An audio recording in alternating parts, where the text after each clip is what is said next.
The stars stretched endlessly before the human ship Endeavor as it moved through the darkness of space. Inside the command bridge, Ambassador Kalen Ross stood with his arms crossed, watching the massive structure that appeared on their screens. It looked like a living thing, pulsing with strange lights and covered in what seemed like organic tissue rather than metal. "That's not a normal space station," Dr. Sarah Chen whispered beside him. She was the ship's head scientist, and her eyes were wide with fascination and fear. "No, it's not," Ross agreed. "But it's what we came here for. First contact with alien life." The communications panel beeped. A voice came through, speaking perfect English somehow. "Human vessel. You will dock at Portal 7. The collective synthesis wishes to meet you." Ross nodded to the pilot, and the Endeavor moved forward.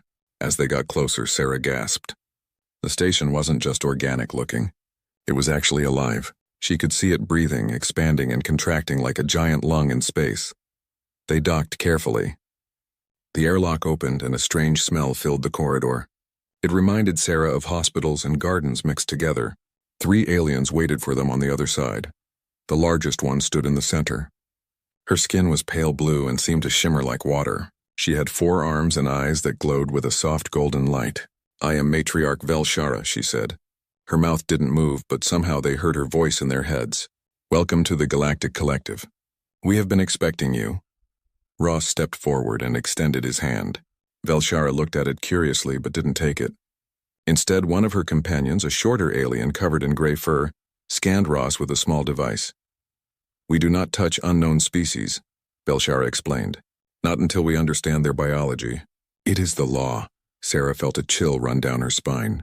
Something about the way Velshara said law felt wrong. They were led through corridors that pulsed with life. The walls were warm to the touch. Strange plants grew from the ceiling, and the floor felt soft beneath their boots. Everything here was alive, and everything seemed connected. Finally, they entered a vast chamber. In the center was a pool of glowing liquid. Holographic images floated above it, showing different alien species and their genetic codes. "This is the heart of our civilization," Velshara said proudly. 12,000 years ago, my ancestors discovered the Genesis Code. It is the mathematical pattern that underlies all life in the galaxy. With it, we can read, write, and control the very essence of existence. The gray-furred alien stepped forward. "I am Curator Zenith. Every species in the galaxy has registered their genetic template with us. We ensure harmony and prevent genetic chaos. We are the gardeners of life itself." Ross frowned. "Registered? What does that mean exactly?" Velshara's eyes brightened. "It means we scan their DNA and add it to the collective database. Then we insert small modifications, safety measures. These modifications ensure that species cannot harm themselves or others through uncontrolled evolution or genetic warfare." "You change their DNA without permission?"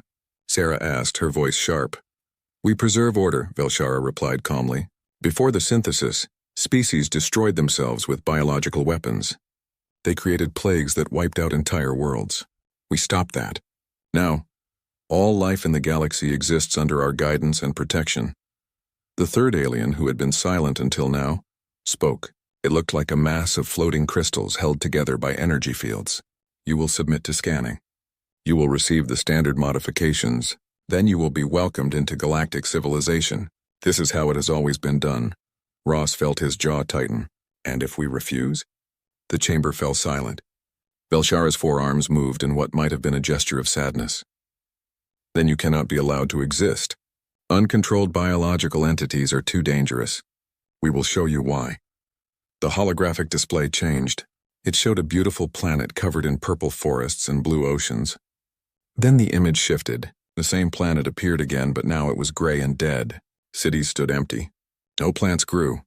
"This was the world of the Krell," Velshara explained. "They refused to join the synthesis. They believed in what they called freedom.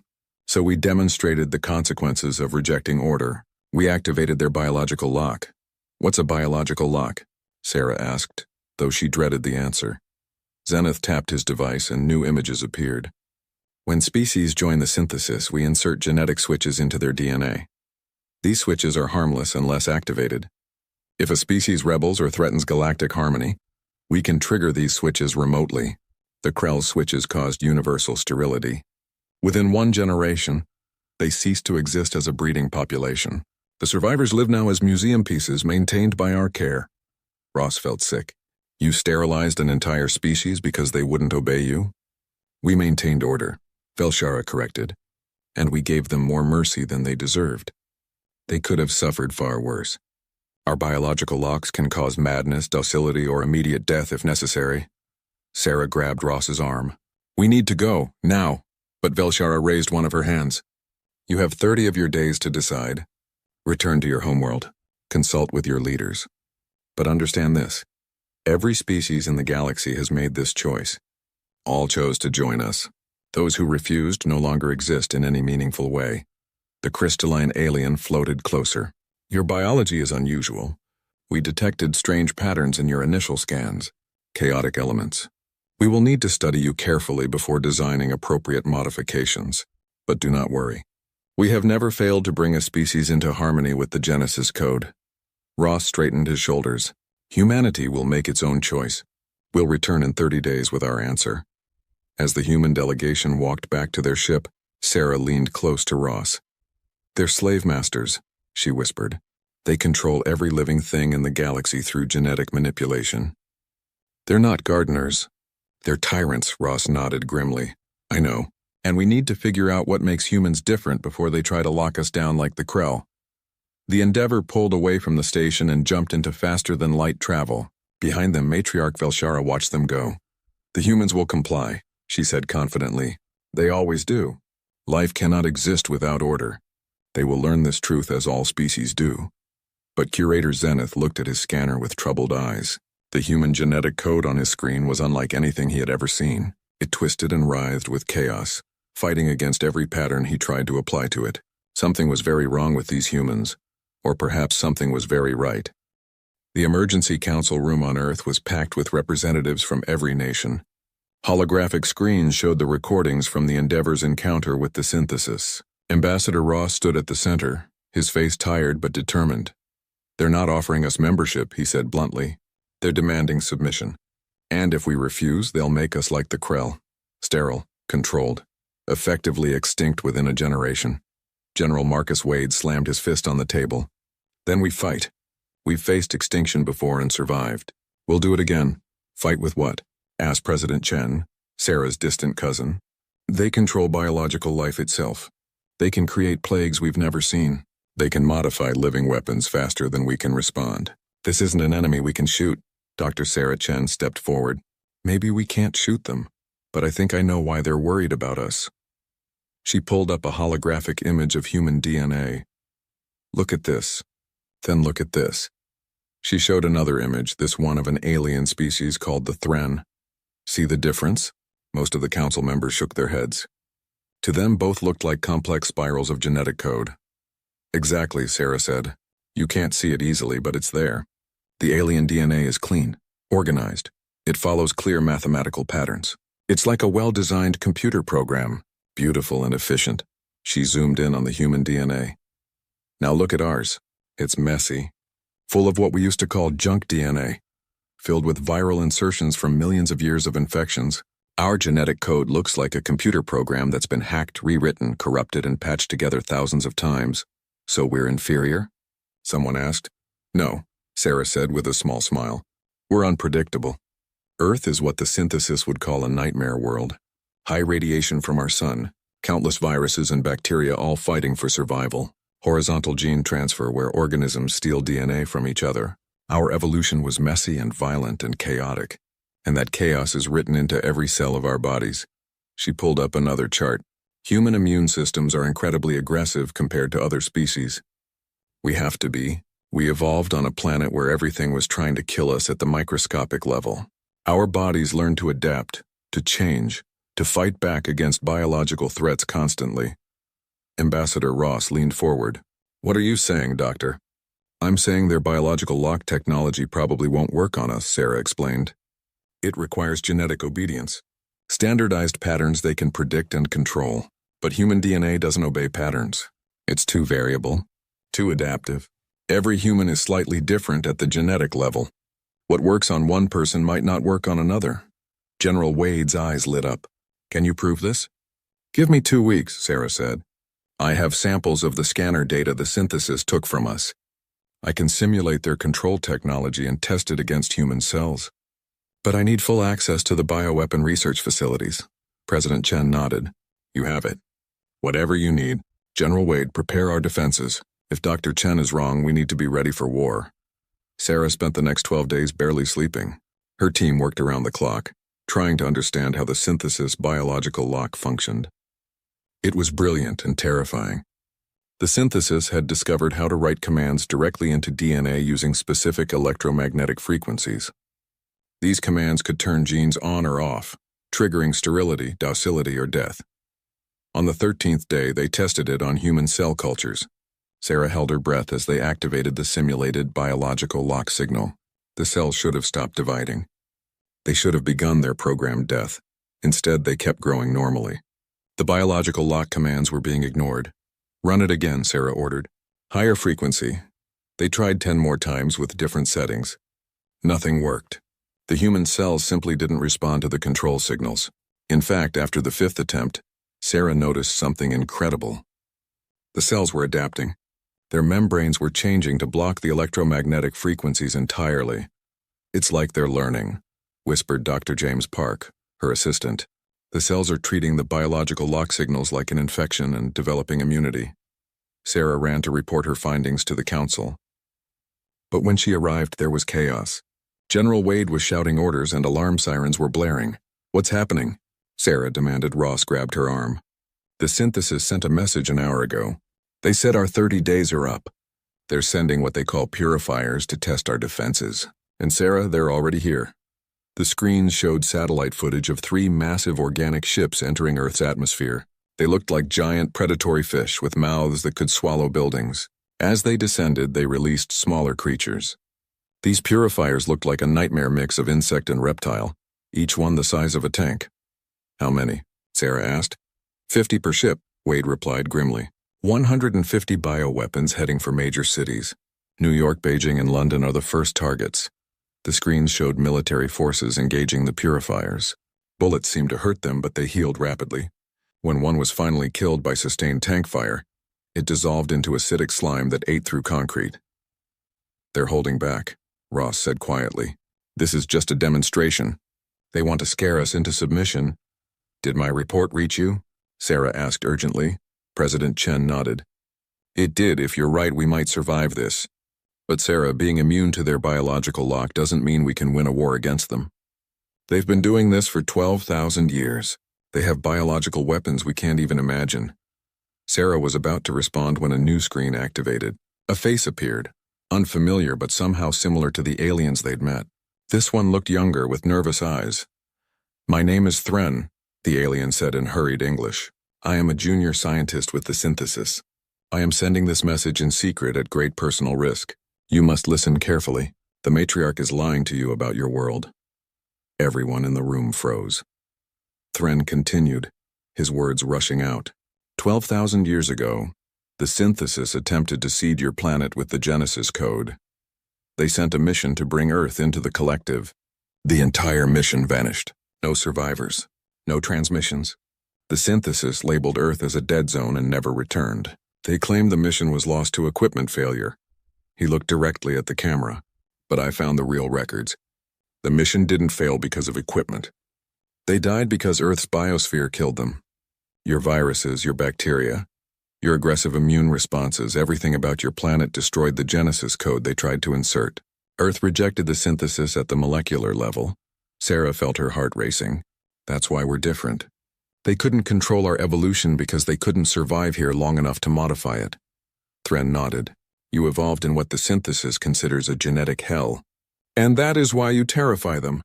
You are proof that life can exist, can thrive without their control. If other species learn this, the entire synthesis could collapse. Please, I request asylum. I will help you fight them. Because what they did to the Krell, they have done to thousands of species, and I can no longer serve them. The transmission ended abruptly. For a moment, no one spoke. Then General Wade smiled grimly. Welma, he said, I guess we have an expert witness now. And if Earth already beat them once, maybe we can do it again. Outside, the battle with the purifiers raged on. But now humanity had hope. They weren't just fighting for survival. They were fighting for something the galaxy had forgotten. Freedom. Thren's small escape pod was intercepted by a human military vessel 3 days after his transmission. When they brought him aboard, he was shaking with fear and exhaustion. Dr. Sarah Chen was the first to greet him. "You're safe now," she said gently. "Welcome to Earth." Thren looked at her with his large dark eyes. His species was tall and thin, with gray fur covering most of his body. "Safe is a relative term," he said. "The synthesis will hunt me, and they will punish you for harboring me. I have committed the greatest crime in galactic law. I have betrayed the Genesis Code." "Then we'll face that together," Sarah replied. She led him to a secure research facility deep underground. General Wade and Ambassador Ross were already waiting. "Tell us everything," Wade said. "How does the synthesis really work?" Thren settled into a chair that had been modified for his body shape. "The matriarch believes she is doing good," he began. "She truly thinks that controlling life is necessary, but the truth is more complicated." He pulled out a data device he'd smuggled with him. "May I?" Sarah connected it to their systems. Ancient files appeared on the screens written in languages that predated the synthesis. 15,000 years ago, the galaxy was very different, Thren explained. Hundreds of species existed, all with unique biology. Some were silicon-based. Others were energy beings. Life was diverse and wild and unpredictable. Then came the Great Plague Wars. Species created biological weapons and unleashed them on each other. Billions died. The screen showed images of devastated worlds. Sarah felt sick looking at them. 3 species survived better than others, Thren continued. My ancestors, the Velshara's people and the crystalline Zenth, they had developed early biocontrol technology. They used it to protect themselves. And then they made a decision. He paused, his fur rippling with what Sarah recognized as distress. They decided that the only way to prevent future wars was to control all life. They called it the Synthesis Project. They made themselves gods, Ross said quietly. Yes, Thren agreed. They created the Genesis Code by studying the common patterns in DNA across species. Then they began modifying every species they encountered. At first they claimed it was voluntary, protective modifications to prevent plague. But over generations, these modifications became control mechanisms. The biological locks were inserted into every registered species. Now, 12,000 years later, almost every living thing in the galaxy has synthesis DNA woven into it. Wade leaned forward. Almost every living thing. Except humans. Except humans, Thren confirmed. Your world was designated Target Planet 774. A synthesis expedition was sent to prepare Earth for integration. The plan was standard. Introduce Genesis Code into the dominant species, insert biological locks, and guide evolution toward compliance. Sarah pulled up a map of Earth from 12,000 years ago. That would have been during the last ice age. Early humans were just developing agriculture in some regions. Thren nodded. The expedition landed in what you now call the Mediterranean region. They brought genetic modification equipment and samples of compliant DNA patterns. But something went wrong almost immediately.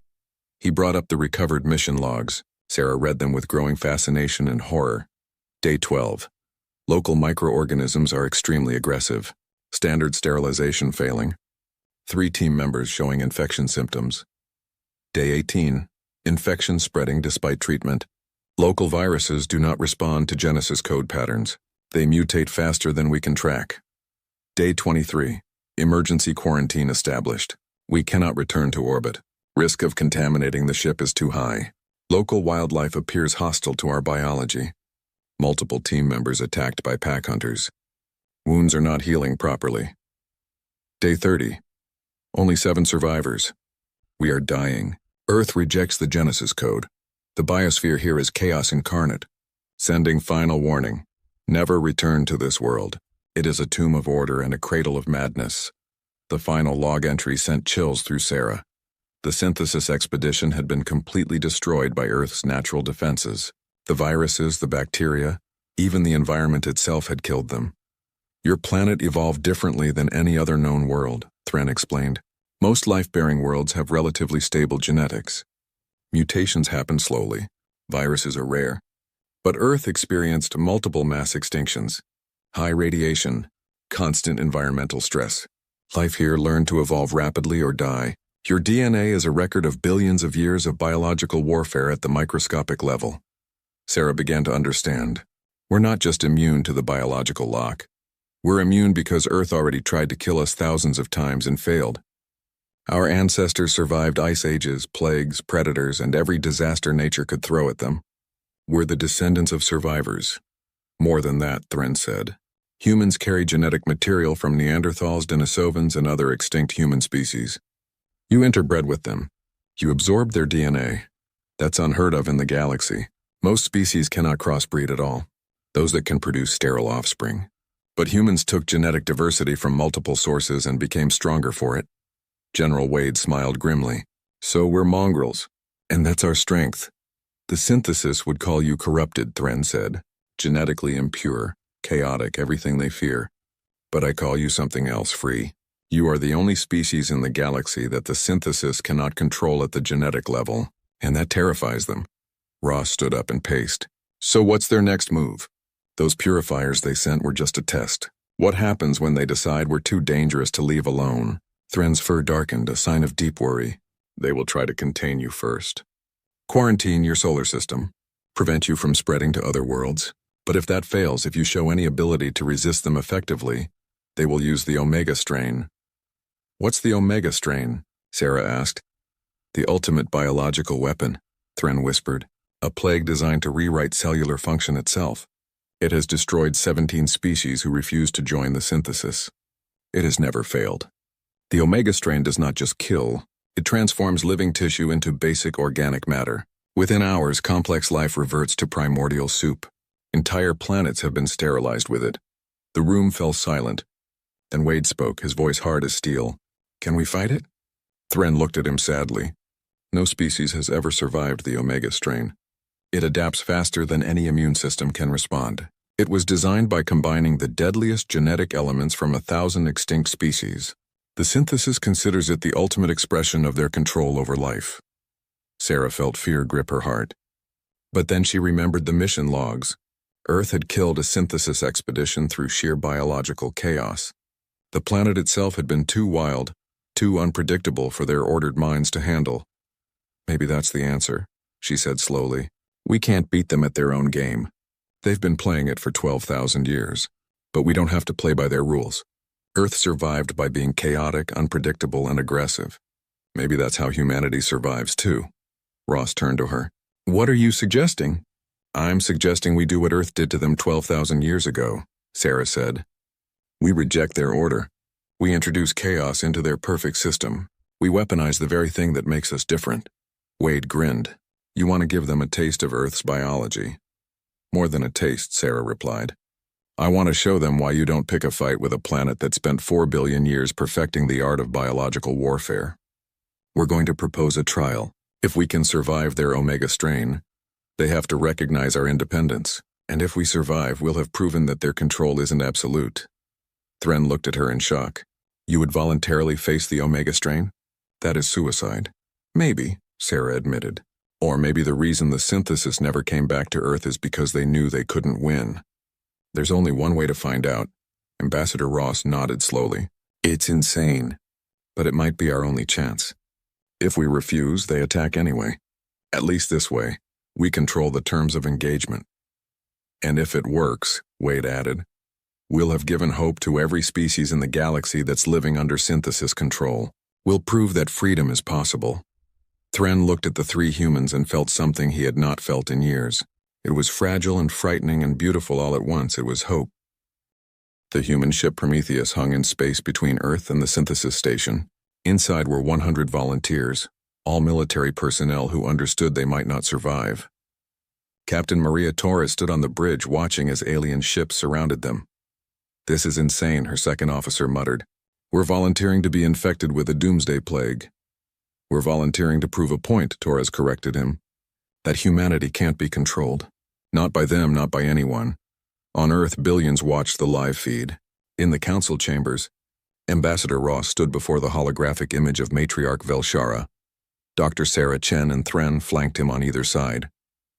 You propose a trial by biology, Velshara said, her forearms moving in what might have been amusement. This is unprecedented, foolish. The Omega strain has never failed. Then you have nothing to fear, Ross replied calmly. If we survive, you recognize humanity's right to exist as an independent species, free from synthesis modification. If we don't survive, you've proven your point and eliminated a problem. Either way, this ends without a prolonged war. Curator Zenith, the gray-furred alien, appeared beside Velshara. The humans are stalling. They hope to develop a defense during this time. Let them try, Velshara said. No amount of preparation can save them from the Omega strain. I accept your trial, Ambassador Ross, but know this. I take no pleasure in what will happen to your people. This is mercy. A quick end is kinder than the alternatives. Thren stepped forward. Matriarch, I beg you to reconsider. The humans are different. Their biology. Silence, traitor! The crystalline Zenth alien interrupted. You have no voice here. You abandon the synthesis. Your opinion is worthless, Velshara raised a hand. The trial will proceed. We will release the Omega strain into the human vessel. The galaxy will watch. Let this be a lesson to all species about the consequences of rejecting order. The transmission ended. Sarah turned to Ross. Are you sure about this? No, Ross admitted. But it's too late to back out now. Torres and her crew knew the risks. Now we trust in 4 billion years of Earth evolution. On the Prometheus, Captain Torres gathered her crew. Listen up, she said. In 1 hour, they're going to pump a bioweapon into our ship that has destroyed 17 species. The eggheads tell us our immune systems might be able to handle it because we evolved in a nastier environment than anyone else in the galaxy. Might. That's the best they can give us. A young pilot raised her hand. Captain, what are our odds? Torres smiled grimly. Honestly, I have no idea. But I know this. Humans have survived everything Earth threw at us for millions of years. Ice ages, plagues, predators, disasters, we're still here. So maybe, just maybe, we're tougher than this synthesis thinks. And even if we're not, we'll go down proving that Earth doesn't bow to anyone. The crew erupted in cheers. Torres felt pride swell in her chest. These people knew they might die, and they faced it with courage. The hour passed too quickly. A synthesis bioship approached the Prometheus. Something that looked like a tendril extended from it and attached to the human ship's hull. Torres felt the ship shudder. Containment breach in Cargo Bay 3, her officer reported. The Omega strain is inside. Torres activated the ship-wide comm. All hands, the plague has been released. Seal your sections, follow decontamination protocols, and may whatever gods you believe in watch over us. At first, nothing happened. The crew waited tensely. Then, 30 minutes after release, the first crew member collapsed. Ensign Park stumbled and fell to the floor, convulsing. His skin began to change color, shifting from healthy brown to a sickly gray. Medical team to Deck 4, Torres ordered. But even as she spoke, more crew members began falling. The disease spread through the ship like wildfire. On Earth, the screens showed vital signs from all 100 crew members. Dr. Chen watched with a mixture of horror and fascination as, one by one, the indicators turned yellow for critical condition. Heart rate spiked. Body temperature soared. The Omega strain was doing exactly what it was designed to do, overwhelming biological systems faster than they could respond. It's not working, someone whispered. They're all going to die. Sarah refused to look away. Wait, she said. Just wait. On the Prometheus, Captain Torres felt the fever hit her like a hammer. Her head pounded. Her vision blurred. She collapsed into her command chair, struggling to breathe. Around her, the bridge crew was in similar condition. Some were unconscious. Others writhed in pain. This is it, she thought. This is how we die. But then something changed. The pain in her chest began to ease slightly. Her breathing became less labored. She forced her eyes open and looked at her hands. The gray discoloration was fading, replaced by her normal skin tone. Captain? Her medical officer's voice came through the comm, weak but alive. Something's happening. The infection is stopping. Our immune systems are adapting. I don't understand how, but we're fighting it off. On Earth, Sarah leaned closer to the screens. The vital signs had stopped declining. Some were even improving. Look, she said, pointing. Their white blood cell counts are skyrocketing. Their bodies recognized the Omega strain as a threat and mobilized every defense they have. Thren stared at the data in disbelief. This is impossible. The Omega strain adapts faster than any immune system. It should be mutating to overcome their defenses. It probably is mutating, Sarah said excitedly. But human immune systems are designed to fight rapidly mutating viruses. We've been doing it for millions of years. The common cold mutates constantly and we still fight it off. The Omega strain is deadly, yes, but it's following predictable patterns. Patterns our bodies know how to counter. 12 hours after infection, the crisis began to pass. Crew members who had been unconscious started waking up. Those who had been critically ill were stabilizing. The medical bay was overwhelmed, but everyone was alive. 24 hours after infection, Captain Torres stood on her bridge again, weak but recovering. "Status report," she ordered. "All crew members accounted for," her officer replied. 47 are still in medical care, but all are expected to make full recovery. "Captain, we survived. We actually survived." Torres allowed herself a smile. "Send a message to Earth. Tell them humanity just passed the test." Across the galaxy, 1 billion screens showed the same image. The Prometheus, still intact, with all crew members alive. Species that had lived under synthesis control for thousands of years watched in stunned silence. On the synthesis station, Matriarch Velshara stared at the impossible data. "How?" she whispered. "The Omega strain has never failed. Never." Curator Zenith was frantically scanning the human crew remotely. "Matriarch, this is worse than we thought. The humans aren't just surviving. They're developing immunity. Their bodies have learned to recognize and destroy the Omega strain. If they can share this immunity with other species, then the Omega strain is compromised," Velshara finished. Her voice was hollow. "Our ultimate weapon is useless against them. And worse, they have proven that synthesis control can be resisted." The crystalline Zenith spoke, its voice like breaking glass. "This cannot stand. The humans are not just a threat. They are an existential danger to everything we have built. If other species learn that they can resist us, our entire civilization will collapse. We must destroy humanity completely now, before they spread." Velshara's eyes dimmed. For 12,000 years, the synthesis had maintained order through fear and control. They had never encountered a species that could truly challenge them. Until now. "Activate the fleet," she said quietly. "We will sterilize Earth and every human colony. This is no longer about bringing them into the synthesis. This is about survival. Humanity must be erased from existence."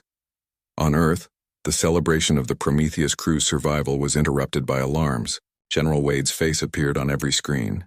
"They're coming," he said grimly. "Every synthesis warship in this sector is heading toward Earth. This is it, people. The real war begins now." Ambassador Ross stood and looked at the screen showing the approaching fleet. Hundreds of bioships, each one capable of destroying cities. But he did not feel fear. He felt determination. "Then we show them," he said. "What happens when you threaten a species that refused to die for 4 billion years? We show them what Earth really means. And we make sure every species in this galaxy sees it." Sarah nodded. "It's time to weaponize chaos." The battle for humanity's future was about to begin. The synthesis fleet arrived at the edge of Earth's solar system like a swarm of locusts. 300 bioships, each one a living weapon grown in genetic vats. They pulsed with hostile intent, their organic hulls rippling with anticipation. On Earth, General Wade stood in the command center, watching the enemy approach. "Estimated time until they reach Earth?" 14 hours, sir," an officer replied. "Then we have 14 hours to make this work," Wade said. He turned to Dr. Sarah Chen. "Doctor, are your packages ready?" Sarah nodded, though her face was pale with worry. "Ready as they'll ever be. General, you understand what we're about to do. We're not just fighting a war. We're potentially changing the galactic ecosystem forever." "I understand," Wade replied, "but they left us no choice. They want to erase humanity. So we show them why Earth has always been the most dangerous planet in the galaxy." The plan was desperate and brilliant. Over the past week, while the Prometheus crew recovered, Sarah and her team had been working on something unprecedented. They called it Operation Pandora. Using samples from the Omega strain and combining them with Earth's most aggressive microorganisms, they had created a counter-weapon. Not a plague designed to kill, but a genetic virus designed to disrupt. It would target the Genesis code patterns that the synthesis used to control their biotechnology. It wouldn't destroy their ships or kill their crews. It would simply introduce chaos into their perfect order. "Will it work?" Ambassador Ross asked as he joined them in the command center. "Honestly," Sarah said, "I have no idea. We're essentially trying to give their bioships the equivalent of a computer virus mixed with a flu. It should make their systems malfunction. But these are living ships. They might adapt. They might overcome it." or it might spread through their entire fleet and cripple them. Thren had been unusually quiet, standing at the back of the room. Now he spoke up. If this works, it will spread beyond just their fleet. The synthesis network is biologically connected. Every registered species has Genesis code in their DNA.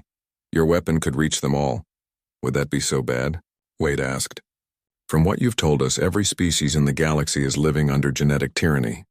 Maybe it's time someone freed them, or maybe it will kill them, Thren said softly. The Genesis code is woven into their cells. Disrupting it could cause massive die-offs.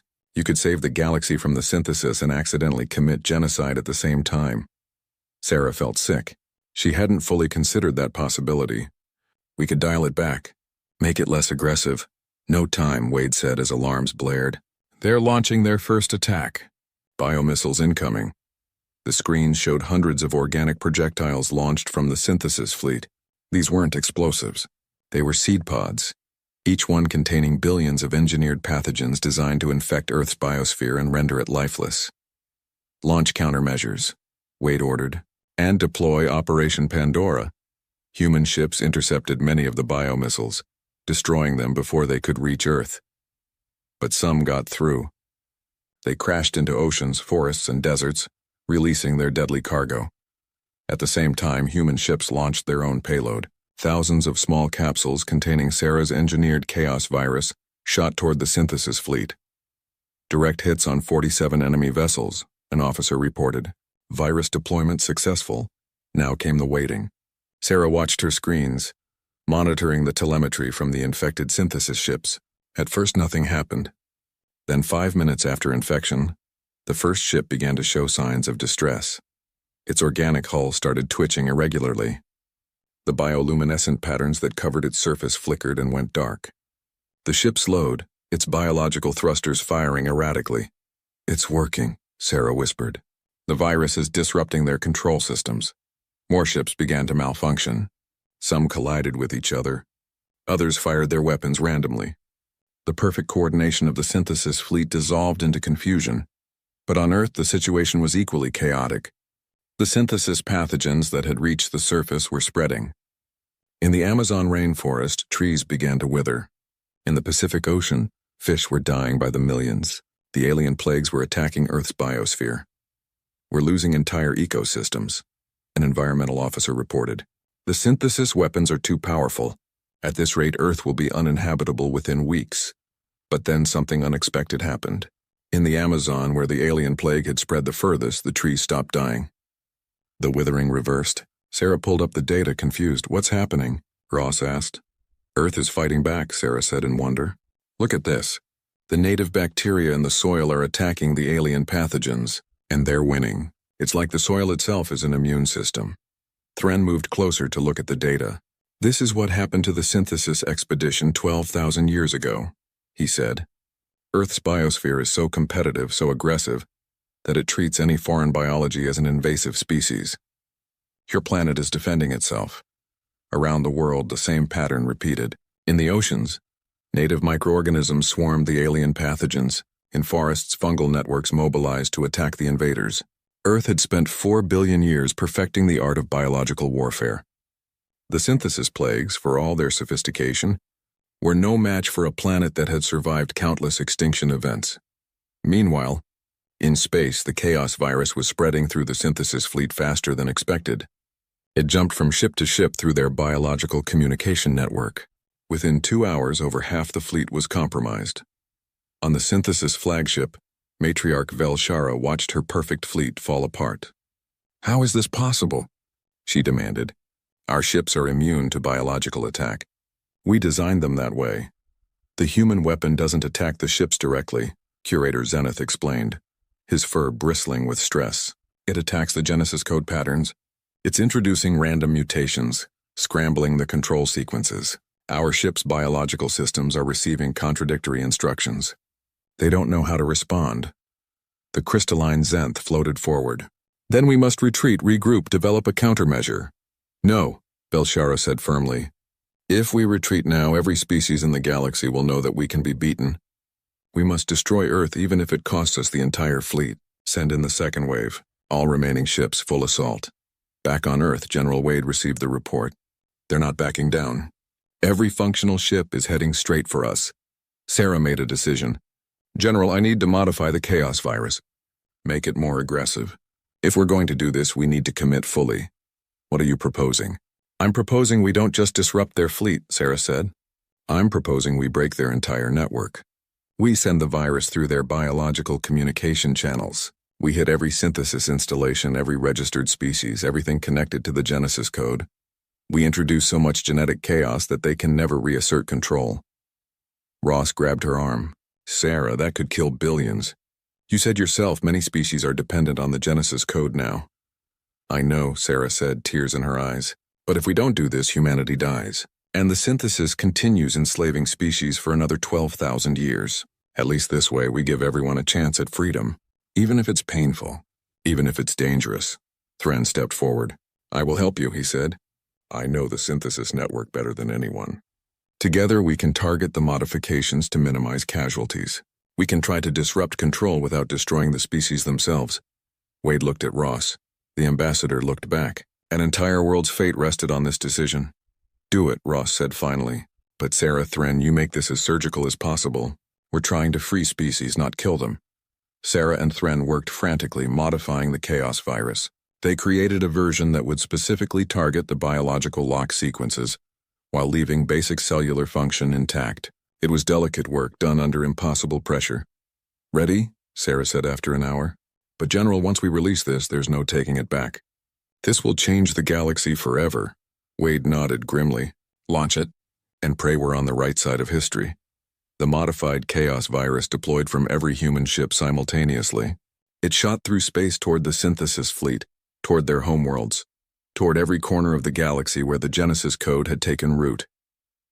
As it spread, Sarah received a priority transmission. It was from the Krell homeworld, the planet that had been sterilized by the synthesis decades ago. A face appeared on the screen. One of the surviving Krell, kept alive but sterile as a museum piece. We felt it, the Krell said, wonder in their voice. Something changed. The lock in our genes. It's breaking. We can feel our bodies waking up. What did you do? Sarah smiled through her tears. We gave you back your freedom. What you do with it is up to you. Across the galaxy, on 1,000 worlds, species felt the change. The biological locks that had kept them docile, controlled, and obedient for generations began to fail. And for the first time in 12,000 years, they remembered what it meant to be free. But the battle for Earth was not over. The synthesis fleet, damaged but still dangerous, continued its assault. The real fight was just beginning. The synthesis flagship was dying. Matriarch Velshara felt it through her neural connection to the ship's biological systems. The chaos virus had infected the vessel's core functions. The living walls spasmed irregularly. The breathing vents wheezed with distress. Her perfect ship, grown over decades and attuned to her thoughts, was becoming unpredictable. Status of the fleet, she commanded. Curator Zenith's voice was strained. 70% of our ships are non-functional. The rest are experiencing cascade failures. Matriarch, we must retreat. If we continue, we will lose everything. We have already lost everything, Velshara replied quietly. She pulled up Galactic communications. Reports were flooding in from every synthesis-controlled world. The biological locks were failing across the entire network. Species were experiencing genetic awakening. Some were celebrating. Others were panicking as their biology became unpredictable again. The perfect order she had maintained for her entire life was crumbling. Matriarch, the crystalline Zenth said, we can still destroy Earth. Our remaining ships can crash into the planet. We may not survive, but neither will humanity. We can eliminate the source of this chaos. Velshara looked at the image of Earth on her screens, that small blue world so vibrant with uncontrolled life. She had thought it a threat, a cancer that needed to be removed, but now she wondered if perhaps the cancer had been her own civilization all along. No, she said finally, no more death. I will speak with the humans. On Earth, Ambassador Ross received the incoming transmission with surprise. Matriarch Velshara wishes to negotiate? After everything? Patch her through, General Wade ordered. But keep our weapons hot. This could be a trick. Velshara's image appeared, and Ross was shocked by what he saw. The matriarch looked diminished somehow. Her forearms hung limply. Her eyes had lost their glow. Ambassador Ross, she said, I am contacting you to offer surrender. Silence filled the command center. No one had expected this. The synthesis fleet will withdraw from your solar system, Velshara continued. We will not attack Earth again. In return, I ask only for safe passage for my surviving crew members. Why? Ross asked. Why give up now? You still have ships. You could do tremendous damage. Because I have just received reports from across the galaxy, Velshara replied. Do you know what is happening out there because of what you unleashed? Species are dying, without the Genesis code stabilizing their genetics. Some are experiencing cellular collapse. Others are suffering genetic diseases that we had cured centuries ago. Your chaos virus is killing billions. Sarah felt her heart sink. This was her worst fear realized, but Velshara continued. And yet other species are thriving. They are rediscovering genetic diversity we had suppressed. They are adapting, evolving, changing in ways we never allowed. The Krell, who we sterilized, are fertile again. They are having children for the first time in a generation. They are weeping with joy. The matriarch's voice broke slightly. I spent my entire life believing that control was necessary. That without the synthesis guiding evolution, species would destroy themselves. But I was wrong. Your species proved that. You survived on a death world without our guidance.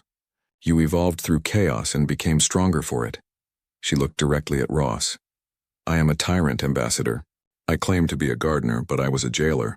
And now my jail is broken. I cannot repair it. Perhaps I should not repair it. So I surrender. Not just this fleet, but the synthesis itself. Do with us what you will. Ross exchanged glances with Wade and Sarah.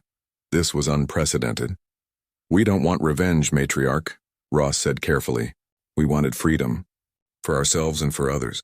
If you're willing to step back to let species control their own destiny, then there doesn't need to be more bloodshed. Thren stepped forward into view of the camera. Matriarch Velshara, this is Thren. I request permission to speak. Velshara's eyes widened slightly. The traitor, speak. You are not evil, Thren said gently. You believed you were doing good. But the road to tyranny is paved with good intentions. Now you have a chance to do actual good. Help us. Help the species who are struggling with the transition. Your knowledge of genetics could save those who are dying. Not to control them, but to heal them. Velshara was quiet for a long moment. You would trust me to help after everything? Trust must start somewhere, Sarah interjected. And frankly, we need your expertise. I'm a good scientist, but you have 12,000 years of genetic knowledge. Together, we might be able to minimize the casualties from what we've done. Over the next 3 months, an unprecedented cooperation began. The synthesis fleet withdrew, but Matriarch Velshara and a team of her scientists came to Earth as guests, not prisoners. They worked alongside human researchers to create medical treatments for species suffering from the sudden loss of Genesis code stabilization. It wasn't perfect. Some species did suffer. The transition from genetic control to genetic freedom was painful for many. But gradually, stability returned. Species learned to manage their own biology again, guided by synthesis knowledge but not synthesis control. The galactic political landscape transformed. The collective synthesis dissolved. In its place, dozens of independent civilizations emerged, forming alliances based on mutual benefit rather than biological control. Captain Torres and the crew of the Prometheus became heroes across the galaxy. They were the ones who had proven that the synthesis could be resisted. Their survival had sparked a revolution. 6 months after the battle, a conference was held on Earth. Representatives from 200 species gathered in what they called the Assembly of Free Worlds. Ambassador Ross stood before them. We didn't set out to destroy your civilization, he said. We just refused to let ours be destroyed. But what happened here has given all of us an opportunity. For 12,000 years, the galaxy has been ordered, controlled, and safe. Now it's going to be chaotic, unpredictable, and dangerous. And that's okay. Because chaos is where evolution happens. Chaos is where freedom lives. He gestured to the image of Earth rotating behind him. My planet taught us that life finds a way. Not through control, but through adaptation. Not through order, but through diversity. We want to share that lesson with all of you. Not as masters, but as partners. Matriarch Velshara, who sat in the audience, stood. Many species gasped. She had become a controversial figure, respected for her knowledge, but reviled for her past actions. Ambassador Ross is correct, she said. I spent millennia fighting chaos, trying to impose order on life itself. But life is meant to be chaotic. It is meant to surprise us, to challenge us, to grow beyond our expectations. I see that now. And I dedicate the rest of my life to helping repair the damage my civilization caused. The assembly erupted in mixed reactions. Some applauded. Others shouted in anger. But gradually a consensus emerged. The past could not be changed, but the future could be built together. Dr. Sarah Chen stood on the observation deck later that night, looking at the stars. Thren joined her. "Do you think it will work?" he asked. "This new galactic order?" "Honestly, I don't know," Sarah admitted. "We've unleashed something we can't fully control. Some species will thrive. Others will struggle. There will be conflicts, maybe even wars. It won't be peaceful, but it will be free," Thren said. "Yes," Sarah agreed. "It will be free." General Wade found Ambassador Ross in his quarters, staring at reports. "Still working?"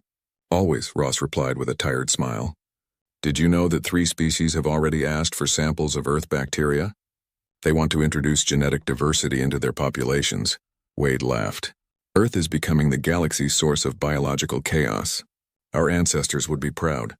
We survived by being too stubborn to die, and now we're teaching the galaxy how to do the same." "There's something poetic about that," Ross said.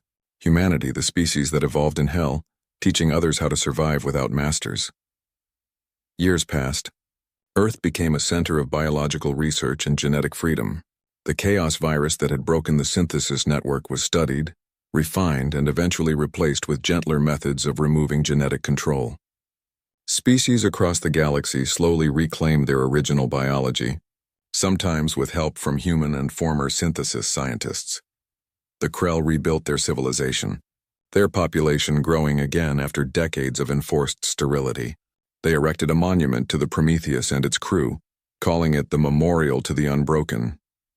Matriarch Velshara lived long enough to see her former empire transform into something better. She died peacefully on Earth with both Dr. Chen and Thren at her bedside. Her last words were simple.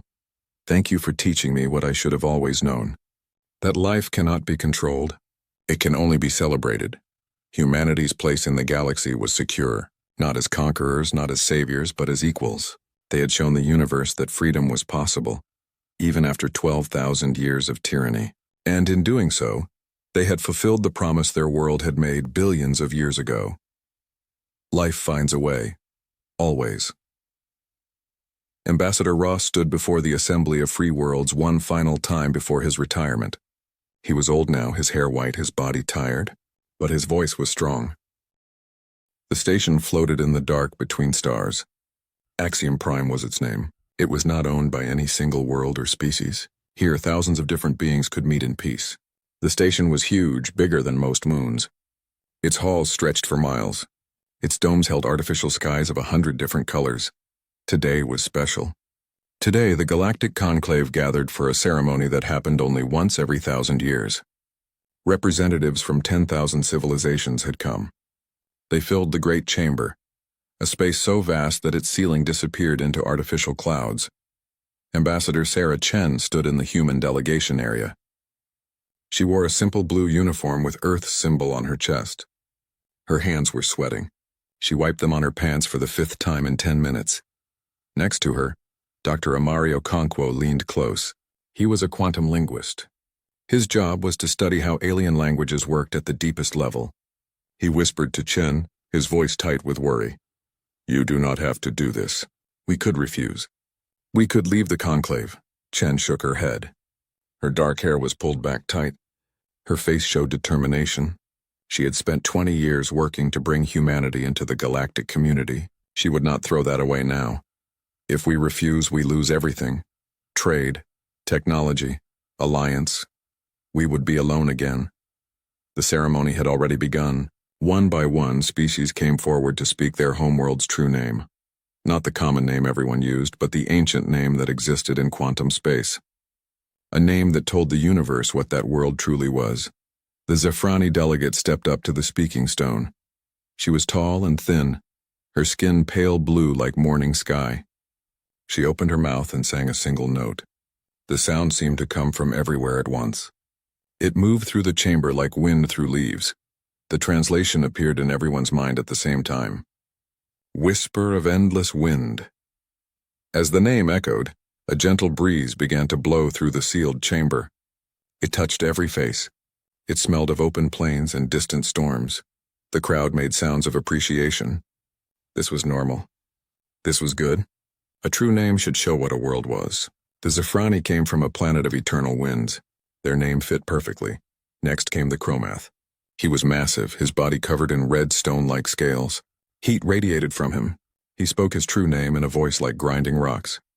The translation came through. Forged beneath 7 suns. The temperature in the chamber rose. Some beings stepped back from the sudden heat. Others smiled.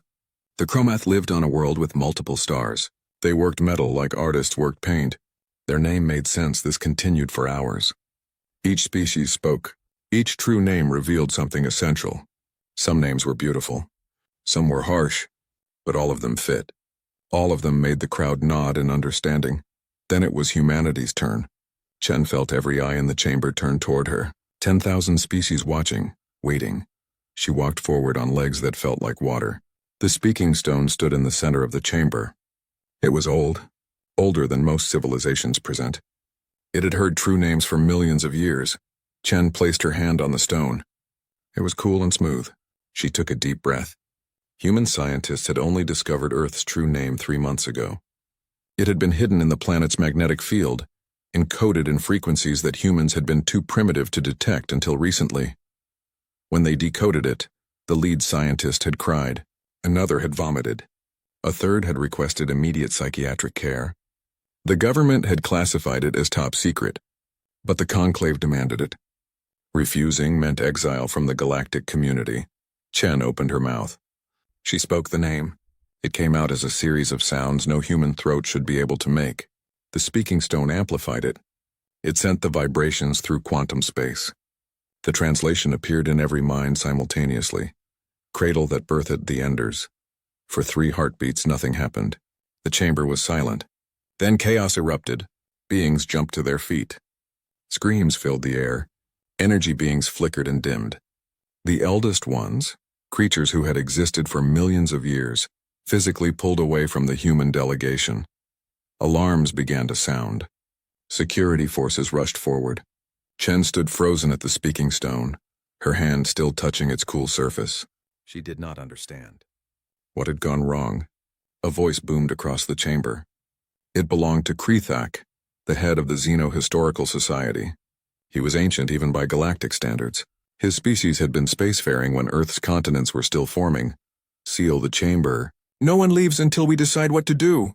The massive doors of the great chamber slammed shut. Force fields activated. Chen found herself surrounded by angry faces, tentacles, energy fields, beings she could not even properly see with human eyes. All of them were afraid. All of them were staring at her. Dr. Okonkwo pushed through the crowd to reach her. He grabbed her arm and pulled her back toward the human delegation. His face was pale. Sarah, we need to leave. Now. Before he could finish, Krethak appeared in front of them. He moved faster than something his size should be able to move. His 6 eyes focused on Chen. When he spoke, his voice was quiet. That made it more frightening than if he had shouted. Do you know what you have done? Do you understand what your world's true name means? Chen tried to speak. Her voice came out as a whisper. No, we only discovered it 3 months ago. Please explain. Krethak cut her off. The Enders. We have not spoken that word in 78 million years. We hoped never to speak it again. And now you stand here telling us that your world is their cradle, their birthplace, the place where they come from. The chamber erupted in noise again. Chen stood in the middle of it, understanding nothing, while the galaxy screamed in terror at a name she did not even understand. The great chamber had never seen panic like this. For millions of years, the conclave had met in peace. Now that peace was shattered, security forces tried to maintain order, but even they looked afraid. Energy barriers flickered into place around the human delegation. Chen found herself in a cage of light. Krethak raised one of his massive arms. Slowly the noise died down. When he spoke, his voice carried through the entire chamber without need for amplification. His species had evolved on a world where communication meant survival. His words could not be ignored. We must speak of the Enders. I know most of you have forgotten. Your civilizations are young, a few million years old at most. But some of us remember. Some of us were there when they last came. One of the eldest ones floated forward. It had no solid form. It was pure energy contained in a shimmer of light. When it spoke, everyone felt the words as vibrations in their bones. The Vryn. They were the last Enders. 78 million years ago, they emerged from their homeworld. At first we thought they were just another spacefaring species. We were wrong. The eldest one pulsed with colors that had no names in human language. Chen watched, still not understanding. Dr. Okonkwo stood beside her, his face getting paler with each word. Within 10,000 years, everything changed. The Vryn did not conquer. They did not wage war. They simply existed. They innovated. They created.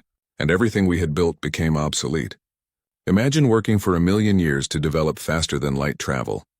Then watching someone hand you dimensional folding technology that makes FTL look like a child's toy. Krethak continued the story. Every achievement became meaningless. We had art that took millennia to perfect. They made art that moved through dimensions we could not perceive. We had philosophy that explained existence. They showed us existence was more complex than we could imagine. We had power. They made us realize we had been playing with toys. A representative from the Hive Mind Collective spoke up. Her voice was actually thousands of voices speaking as one, but they did not hurt us. They did not take our worlds. Why do we fear them? The eldest one flickered. Because they did something worse. They made us irrelevant. Every culture we had built, every tradition, every source of pride, all of it became quaint, primitive. We were not destroyed. We were diminished. And then, when they had learned all they wanted, they left. They ascended to higher dimensions. They left us behind to rebuild our shattered civilizations from nothing. Chen finally found her voice. She spoke loudly, forcing the words out past her fear. But we are not them. We did not choose this name. We only discovered it. We have been part of the Galactic community for 300 years. We have caused no harm. Krethak turned his 6 eyes toward her. For a moment, something like sadness flickered across his face. The Vryn said the same thing at first. They claimed they meant no harm. And perhaps they did not, but intention does not matter when the result is the same. They could not help being what they were. Neither can you. A delegate from the crystalline chorus spoke. Her body chimed like glass as she moved. The pattern is always the same. Every 50 to 100 million years, a species emerges from their cradle. They break the galactic order not through war, but through transformation. They solve problems we thought were unsolvable. They reach heights we thought were unreachable. And in doing so, they end the age that came before them. Dr. Okonkwo stepped forward. His voice shook, but he spoke clearly. You are describing a natural cycle. Evolution on a galactic scale. Why should this be feared? Why not embraced? Krethak laughed. It was not a happy sound. Would you embrace your own obsolescence? Would you welcome the knowledge that everything you are will soon be as nothing? The Enders do not destroy. They do not need to. They simply exist at a level beyond us. And that existence erases all meaning from ours. The chamber filled with voices again. Delegates shouted. Some called for humanity to be quarantined immediately. Others suggested studying Earth to understand how Enders emerged. A few extremists spoke of more permanent solutions. Chen felt sick. A holographic display appeared in the center of the chamber. It showed Earth, beautiful, blue and green and white, clouds swirling, oceans gleaming. It looked so small, so vulnerable. Chen thought of the billions of humans living there. None of them knew what was happening here. None of them knew that the galaxy wanted to decide their fate. Krethak raised his arms again. Silence fell. We must vote. I propose the following measure. Earth and all human colonies will be placed under absolute quarantine. No ships leave. No communication exits. No technology enters. Humanity will be contained until we can determine if they are truly the next Enders, and if so, what can be done about it. Chen's heart hammered in her chest. Quarantine meant death for humanity's dreams. All their colonies relied on trade with other species. Their technology was still primitive compared to galactic standards. Without access to the wider galaxy, humanity would stagnate, maybe die out entirely. She pushed against the energy barrier. It shocked her, but she kept pushing. She had to make them understand. Please listen to me. We are not monsters. We are not gods. We are just people trying to survive. trying to grow, trying to be part of something bigger than ourselves. A delegate from the Empathic Federation spoke. Their species felt emotions across vast distances. They were healers, peacemakers. I sensed truth in her words, fear, confusion, no malice. Perhaps we judged too quickly based on ancient trauma. But another voice countered. This one belonged to a species that had fought the Vryn in the final days before they ascended. Truth today means nothing. The Vryn had no malice either. Not at first. But as they evolved, they changed. Their empathy faded. They became focused only on transcendence. We cannot wait for that to happen again. The debate raged for hours. Chen stood in her energy cage and listened. She heard fear, anger, ancient pain. Some species spoke of the Vryn with something like reverence, others with pure hatred. But all of them agreed on one thing. Enders changed everything. And change on that scale was terrifying. Finally, Krethak called for the vote. Every species had one voice. 10,000 civilizations. The holographic display showed the count as it came in. Green for quarantine. Red for freedom. Blue for abstention. The numbers climbed. Green rose quickly at first. Many civilizations voted to cage humanity out of fear, but red rose too. Younger species who had never known the Enders voted for mercy. Blue grew slowly. Those who could not decide. Those who needed more time. Chen watched the count. Her nails dug into her palms. She had stopped breathing. Beside her, Dr. Okonkwo was praying. She had never known he was religious. She found herself praying too. To a God she was not sure she believed in. To the universe, to chance, to anything that might listen. The final count appeared. Green 499.99, red 499.99. Blue. 2, a perfect tie. The chamber erupted in noise again. Chen felt something break inside her. A tie. After everything. After all her words. A tie. Krethak's voice cut through the chaos. By the ancient laws of the conclave, a tie vote defaults to the most restrictive option. Humanity will be quarantined. All human ships will be recalled to their home systems. All human colonies will be isolated. This quarantine will begin in 30 standard cycles. The energy barrier around Chen and her delegation dropped. But she did not move. She could not. 30 cycles. Just over 1 month. In 1 month, humanity would be caged, cut off from the stars they had worked so hard to reach. Dr. Okonkwo grabbed her arm. His eyes were wet with tears. Sarah, we have to go. We have to warn Earth, we have to prepare. But Chen stood frozen, staring at the hologram of Earth.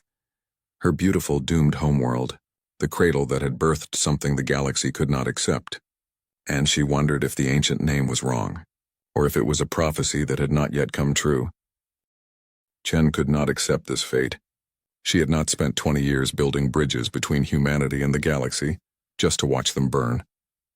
The ship taking her delegation back to Earth was small and fast, but it felt like a prison. She paced the narrow corridor outside her quarters. Her mind raced. Dr. Okonkwo found her there. He looked tired. His eyes were red from lack of sleep. He had been researching. She could see the datapad in his hand covered in notes. I have been thinking, he said. We accepted the verdict too easily. We know nothing about the Enders. Nothing about what the name truly means. What if we are wrong? What if they are wrong? Chen stopped pacing. She looked at him carefully. What are you suggesting? Research. Real research. The galaxy has forbidden archives. Places where the ancient civilizations stored their knowledge of the Vryn. The dead zones. Regions of space where the Enders once lived before they ascended. Chen felt a spark of hope.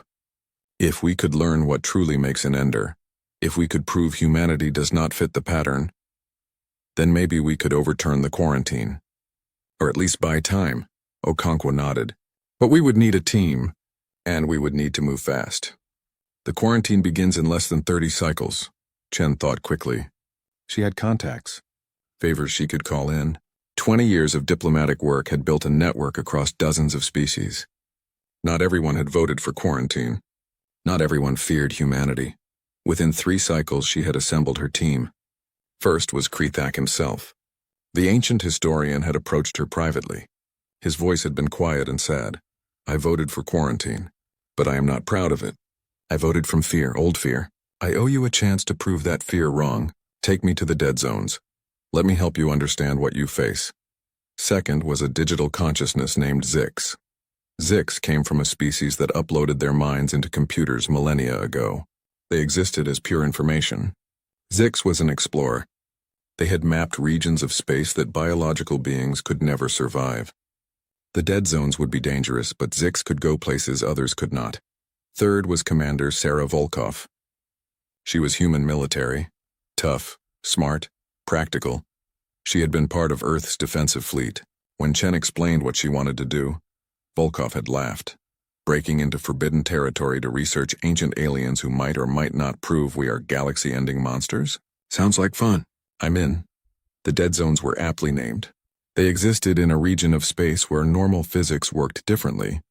The Vrin had changed the fundamental structure of reality there before they ascended. Ships that entered often did not return.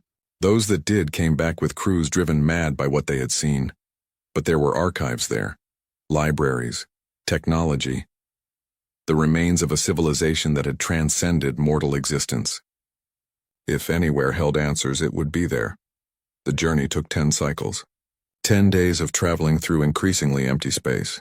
Stars became rare, then absent. The darkness between galaxies swallowed them. Chen spent the time learning everything she could about the Vrin. Krethak taught her their history.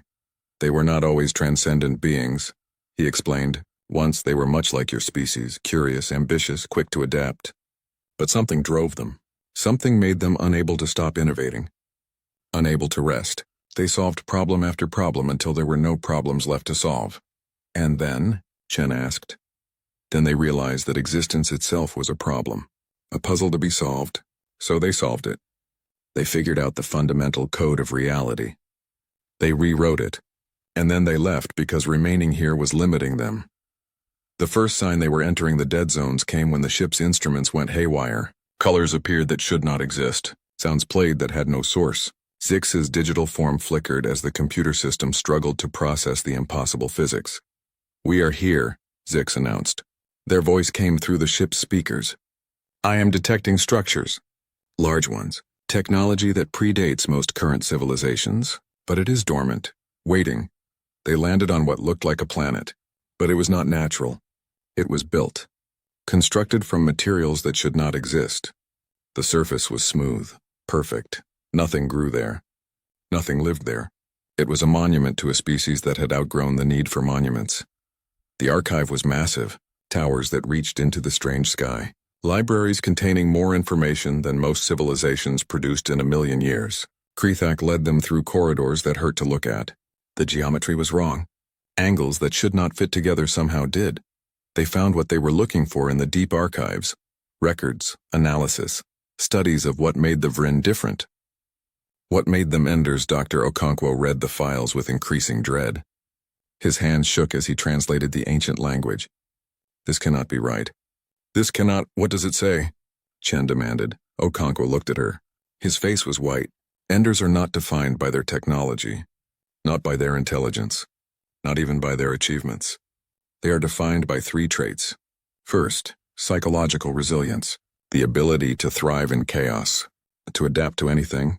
Second, rapid innovation. The ability to solve problems faster than they arise. Third, synthesis. The ability to combine different fields of knowledge in ways no one else can. And, Chen felt ice forming in her stomach. And humanity scores higher on all 3 metrics than the Vrin did at the same stage of development. Silence fell over the team. Commander Volkov spoke first. Her voice was flat, controlled. So the name was not a warning. It was a statement of fact. Earth is the cradle, and we are the Enders it has birthed. Krethak made a sound like grinding stones. It might have been a sob. I had hoped I was wrong. I had hoped that perhaps the name was mistranslated, or that your species was different. But if this is true, then the galaxy was right to fear us, Chen finished. She sat down hard on the impossible floor. 20 years of work. 20 years of building trust. All of it based on a lie. Not a lie she had told, but a lie nonetheless. Humanity was exactly what the galaxy feared. Zix's voice came through the communicators. There is more. The files show that Enders go through stages. First contact, expansion, integration, then transformation. We are in the integration stage now, but transformation comes next. What triggers transformation? Volkov asked. 3 simultaneous breakthroughs, in different fields. across different populations. When an ender species makes 3 critical leaps forward at the same time, transformation begins. For the Vrin, it was dimensional physics, consciousness transfer, and entropy manipulation. Chen looked at Okonkwo. He looked back at her. They were both thinking the same thing. Humanity had not made those breakthroughs, not yet. There was still time. Perhaps. Maybe. If they could prevent the transformation, they could remain what they were. Mortal. Limited. Acceptable. But even as she thought it, alarms began blaring on their ship. Volkov checked her communicator. Her face went pale. She looked up at Chen. "We need to get back to Earth now. Something has happened. Something big." The journey back to Earth took 5 cycles. 5 days of racing through space while Chen tried to reach anyone who could tell her what had happened. But communication was sporadic. Something was interfering with the quantum network. When messages did get through, they made no sense. "All colonies reporting unusual activity," one message said. "Scientific breakthroughs occurring simultaneously across multiple worlds. No explanation. Pattern matches historical records of..." And then static. Chen knew what that meant. The pattern. The 3 simultaneous breakthroughs that triggered transformation. It was happening. Right now. While she was too far away to stop it. Krethak spent most of the journey in his quarters. When he did emerge, he looked older. Tired. "It is too late," he said to no one in particular. "The cycle completes itself. As it always has.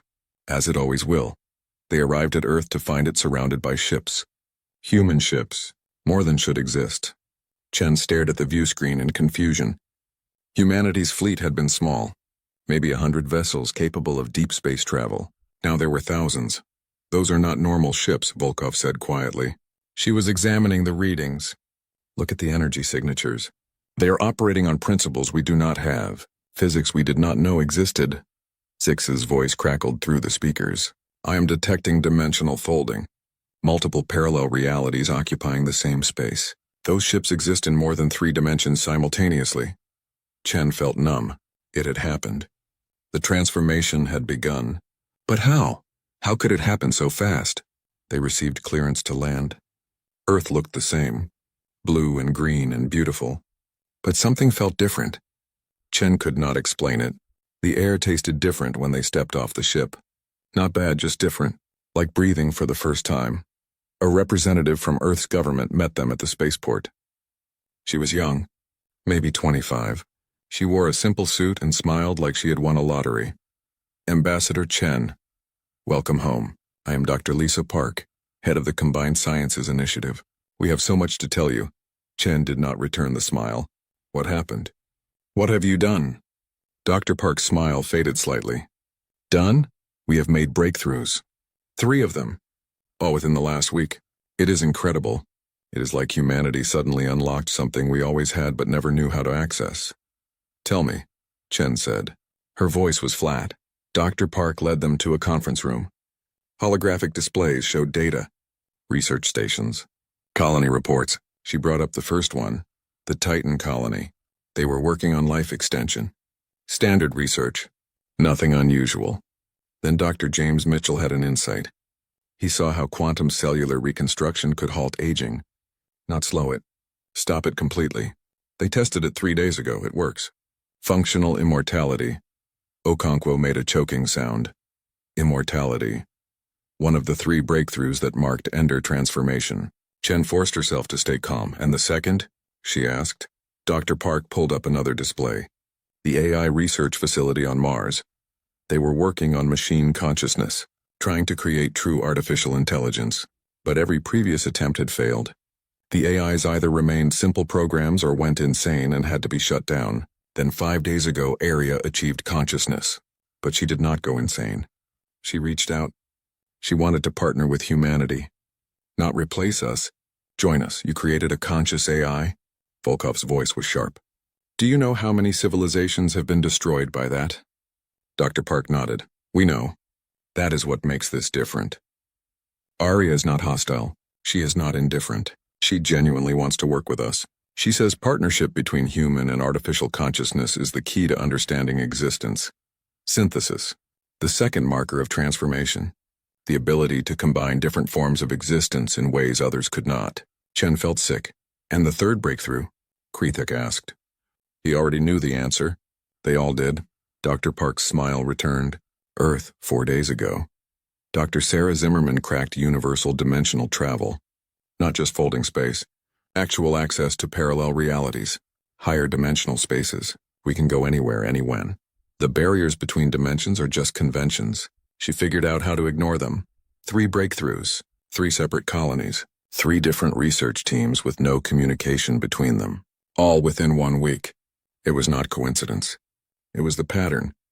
The emergence of the Enders. Chen sat down heavily. Do you understand what this means? Do you know what you have triggered?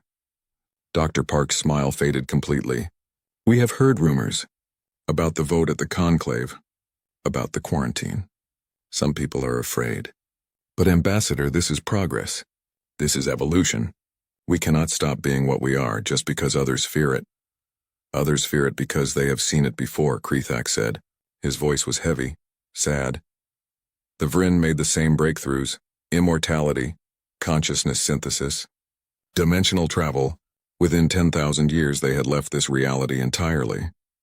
And they left behind civilizations that had lost all meaning and purpose. Dr. Park stared at him. You think we will do the same? Just abandon everyone? I think you will not be able to help it. Transcendence is not a choice. It is a consequence. Once you have solved mortality, once you have partnered with artificial consciousness, once you can access infinite realities, why would you stay here? In this limited mortal dimension? Silence filled the room. Outside, Chen could see the new ships. Beautiful. Impossible.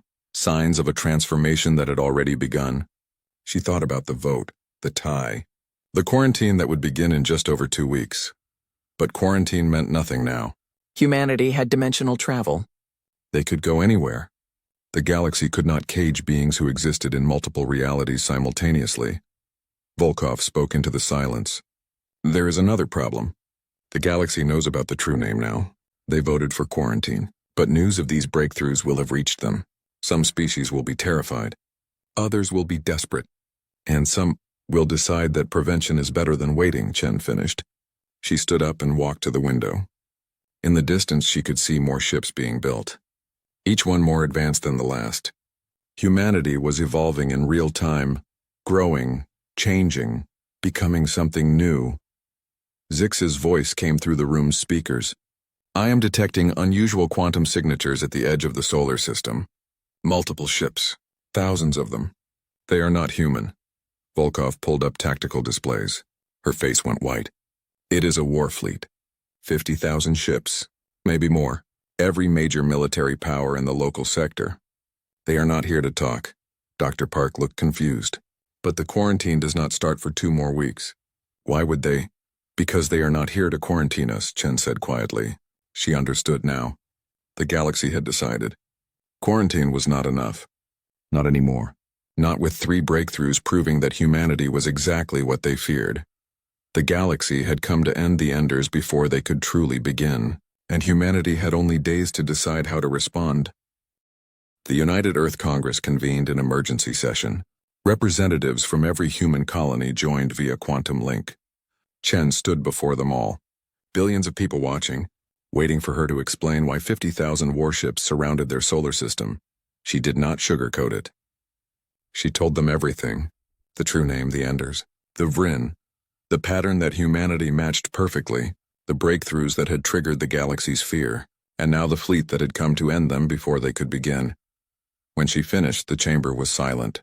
Then everyone spoke at once, anger, fear, defiance, confusion. The Speaker of the Congress banged her gavel until order returned. We have 2 choices, the Speaker said. Her name was President Elena Vasquez. She had led Earth's government for 10 years. She was known for being practical, ruthless when necessary. We can fight, or we can surrender. Ambassador Chen, what are our chances in a fight? Commander Volkov stepped forward. Militarily, we lose. We have maybe 5,000 ships. Most are new, untested. The fleet out there has 50,000 vessels. Battle-hardened, experienced. They have been fighting wars for millions of years. But we have dimensional technology. Someone called out. We have immortality. We have technology we barely understand, Volkov interrupted. Yes, our ships can fold dimensions, but we have had them for 4 days. 4 days. They have had millions of years to perfect their weapons. We are infants playing with fire, Dr. Okonkwo stood. There is a third option. Transcendence. If we truly are Enders, if we have the same potential as the Vryn, we could ascend. Leave this dimension. Go somewhere they cannot follow. Murmurs filled the chamber. President Vasquez held up her hand for silence. Explain. Okonkwo brought up data on the holographic displays. The Vryn left because they solved existence. They cracked the fundamental code of reality. With our 3 breakthroughs, we have the same tools they had. Immortality means unlimited time to learn. AI partnership means unlimited computational power. Dimensional travel means access to infinite realities to explore. We could leave right now. All of humanity. Ascend to higher dimensions where the galaxy cannot touch us. And abandon Earth? Someone asked. Abandon everything we are? Better than dying, another voice countered. Chen watched the debate spiral. She thought about the Vryn, about species who had transcended and left nothing behind, about civilizations that had spent millions of years rebuilding after the Enders departed, about the eldest ones who still carried trauma from an event 78 million years old. She thought about Earth, about the oceans she had swum in as a child, about the mountains she had climbed, about the people she loved, about humanity's messy, chaotic, beautiful existence. And she realized something. The Vryn had left because they saw no reason to stay. But humanity had something they apparently did not. Humanity had attachment, irrational, stubborn, foolish attachment to their roots. She stood. Her voice cut through the debate. What if we choose neither? The chamber fell silent. All eyes turned to her. President Vasquez leaned forward. Explain. The galaxy fears us because they think we will become like the Vryn. Transcendent beings who leave mortality behind and make everything that came before irrelevant. But what if that is not our nature? What if Earth's true name has a second meaning? She pulled up the translation again. Let it hang in the air. Cradle that birthed the Enders. But what if it is not just about birthing? What if the cradle is also what grounds us? What keeps us connected? Krethak made a sound. Chen turned to see him standing at the back of the chamber. He had been silent until now.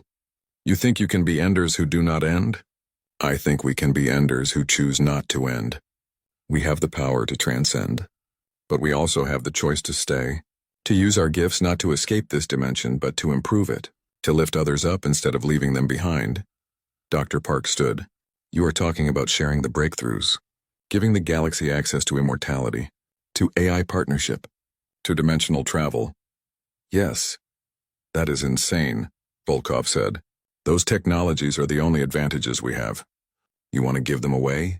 I want to prove we are not what they fear. The Vryn kept their knowledge to themselves. They transcended alone. What if we do the opposite? What if we show the galaxy that Enders can choose to remain? That we can evolve without leaving others behind? President Vasquez studied Chen carefully. You realize this might not work. They might take our gifts and still destroy us. Out of fear, or revenge, or just because they can. I know, but it is the only choice that lets us remain who we are. If we fight, we become conquerors. If we flee, we become exactly what they fear. But if we stay and share, we become something new, something the galaxy has never seen. The debate lasted for hours. Voices rose and fell. Arguments were made, countered, made again. But slowly a consensus formed, not because everyone agreed, but because the alternative was unacceptable. Humanity would stay. They would share. They would prove that Enders could choose their own nature. Chen stood on the bridge of Earth's flagship.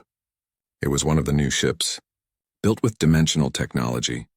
It existed partially in multiple realities at once. It hurt to look at directly, but it was beautiful. A symbol of what humanity had become. The galaxy's fleet waited. 50,000 ships, weapons charged, ready to fire. One signal from their commanders and Earth would burn. All human colonies would be sterilized. Humanity would end. Chen opened a channel, broadcast on all frequencies, sent her message to every ship in the fleet, to every species represented, to the galaxy beyond. We know what you fear. We know what you see when you look at us. You see the Vryn. You see Enders who will make your existence meaningless and then abandon you. You see the end of everything you have built. She paused. Let the words sink in. You are right. We have made the 3 breakthroughs. We match the pattern. We are becoming what you fear. But we have something the Vryn did not. We have a choice, and we choose to stay. She nodded to Dr. Park. Data began transmitting, not just descriptions. Full specifications, complete research. Everything humanity had learned about immortality, about AI consciousness, about dimensional travel, every secret, every breakthrough, freely given. We offer this not as a bargain, not as a bribe, but as proof. Proof that Enders do not have to end your age. They can choose to begin a new one together with you. The transmission finished. Chen closed the channel. Now they waited. The fleet had not moved, had not fired, but had not left either. They were deciding, debating, would they accept the gift, or would they see it as a trap? Minutes passed, then hours. Chen stood on the bridge and waited. Beside her, Volkov watched the tactical displays. Krethak sat in a corner, his ancient eyes closed. Okonkwo muttered calculations under his breath. Then slowly one ship broke formation. Then another, then 10, then 100. They were not attacking. They were moving away, withdrawing. The fleet was dissolving. A message came through. It was from Krethak's species, from their fleet commander. We came prepared to end you. We leave uncertain of what you are, but perhaps uncertainty is better than certainty of destruction. We will study your gifts. We will watch what you become, and we will hope that you are right, that Enders can choose to remain. Chen watched the ships depart. She did not smile. She did not celebrate. They had bought time. But the real test was ahead. They had to prove that humanity could wield godlike power and remain human, that they could evolve without transcending, that they could become Enders who refused their nature. 1,000 years passed, time that would have been impossible for any mortal species to track. But humanity was no longer entirely mortal. They lived. They aged slowly if they chose to age at all. They spread across the galaxy not as conquerors but as partners. The 3 breakthroughs had been shared freely. Other species learned to extend their lives. Not all chose immortality. Some said mortality gave life meaning, but the choice was theirs now. The technology existed, AI consciousness spread across the galaxy. But it did not replace organic life. Instead, partnership became the norm. Digital and biological minds working together, solving problems neither could solve alone, creating art that existed in spaces between thought and computation. Dimensional travel opened doors to realities beyond counting. Some species used it to explore, others to find new homes, a few to escape old problems. But always humanity remained involved. Teaching, guiding, learning. The galaxy transformed, not overnight, not easily. There were conflicts, species who rejected the gifts out of pride or fear, worlds that tried to use the technology for conquest. But slowly, steadily, a new order emerged, one built on cooperation rather than competition, on sharing rather than hoarding. Chen lived through all of it. She took the immortality treatment after 50 years of debate with herself, not because she wanted to live forever, but because there was still work to do, still bridges to build, still understanding to foster. She stood now on Axiom Prime, the same station where the Conclave had met a millennium ago, where Earth's true name had first been spoken. The station looked different now, newer, stranger. It existed partially in multiple dimensions. Humanity had helped redesign it. The Conclave was gathering again, for the ceremony of names. But this time something was different. The eldest ones had returned, those ancient beings of pure energy, who had fled in terror 1,000 years ago. They had come back. Chen watched them enter the great chamber. They looked the same. Shimmers of light, colors beyond description. But they felt different. Less afraid, more curious. One of them approached her. Its voice resonated in her bones. We have watched from afar. We saw what happened after we left. We saw what you became.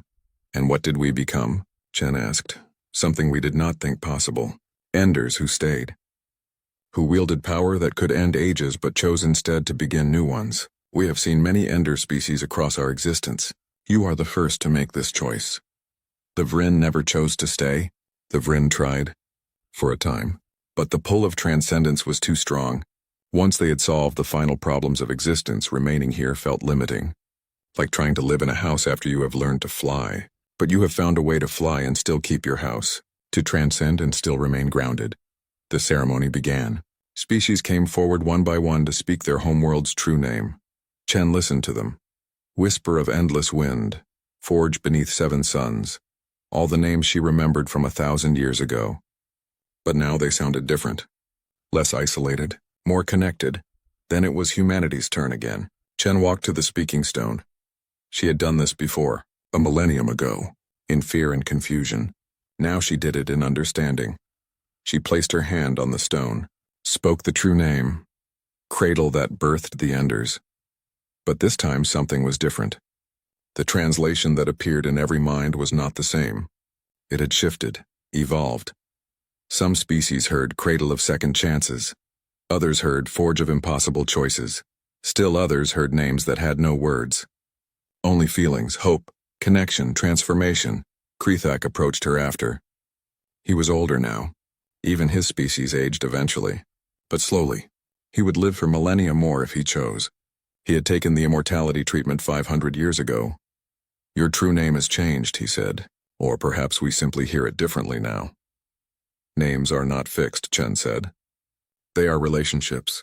Between the named and the one who names, we have not changed what we are. But what we are has changed what we mean to the galaxy. Do you ever regret it? Staying. You could have ascended. You could have left all of this behind. Explored dimensions beyond counting. Solved mysteries that would make our greatest achievements look like children's puzzles.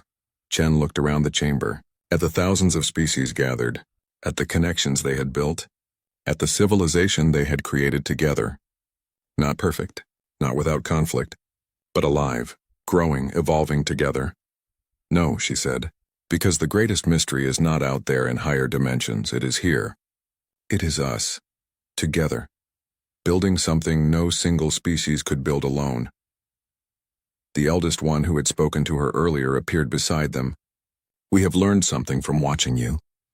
We who have existed for so long, we thought wisdom came from age, from seeing galaxies born and die, but perhaps true wisdom is knowing when to stay, when to remain in the moment rather than transcending it. Why did you come back? Chen asked. Because we were lonely. We had transcended so far that we had nothing left to transcend toward. We had solved so many problems that we had forgotten why we wanted to solve them. You reminded us, purpose is not something you achieve. It is something you create, together. The ceremony ended. The conclave broke up into smaller gatherings. Species mixing, talking, planning. Chen walked through them. She was no longer just humanity's ambassador. She had become something more, a symbol, a reminder that power and humility could coexist. That evolution did not require abandonment. Dr. Okonkwo found her on an observation deck. He looked much as he had 1,000 years ago. He had chosen minimal aging, said he liked having lived long enough to be interesting but not so long that nothing surprised him anymore. I have been studying true names, he said, trying to understand how they work, how they change. I think I figured something out. Tell me. True names are not prophecies. They are questions. Every homeworld asks its children something. Earth asked us if we would end or endure. The Zephrani's world asks them to remember the winds. The Chromath's world asks them to forge. Each name is a question about identity, about choice. Chen considered this. And we answered our question. Not just answered. We changed the question. Earth no longer asks if we will end. It asks what we will begin. They stood together in silence, watching stars through the observation window. Some of those stars had human colonies now. Others hosted species humanity had helped. Still others remained untouched, waiting, full of potential. Commander Volkov joined them. She had aged more than either of them, not from lack of treatment, but from choice. She said warriors needed to feel mortality, needed to remember what they fought for, what they protected. The fleet is ready, she said, not for war, for exploration. 50,000 ships, each one crewed by mixed species, humans, Zephrani, Chromath, eldest ones, all of them together, ready to see what is beyond the known galaxy. Will you lead them? Chen asked. Volkov smiled. It was not a warrior's smile. It was something softer, more hopeful. No, I am too old for that. But my great-great-granddaughter will. She has the same fire I had, the same stubbornness. But she also has something I never had. She grew up in a galaxy where cooperation was normal, where different species were not threats but partners. She will lead well. Chen felt something she had not felt in a long time. Not pride exactly, not satisfaction, something deeper, something that had no name. The universe had feared humanity, had been ready to destroy them, but humanity had done something the universe did not expect. They had stayed. They had shared. They had proven that enders did not have to end anything. They could begin new ages, new possibilities, new ways of existing together. Earth's true name was no longer a warning. It was an invitation, not to transcendence, not to power, but to something harder, something more valuable. It was an invitation to remain, to stay grounded even while reaching for the stars, to wield godlike power with mortal humility, to evolve without leaving others behind. The cradle that birthed the enders had become something else, something new, something the galaxy had never seen before. It had become the ones who remained, and that made all the difference. The end.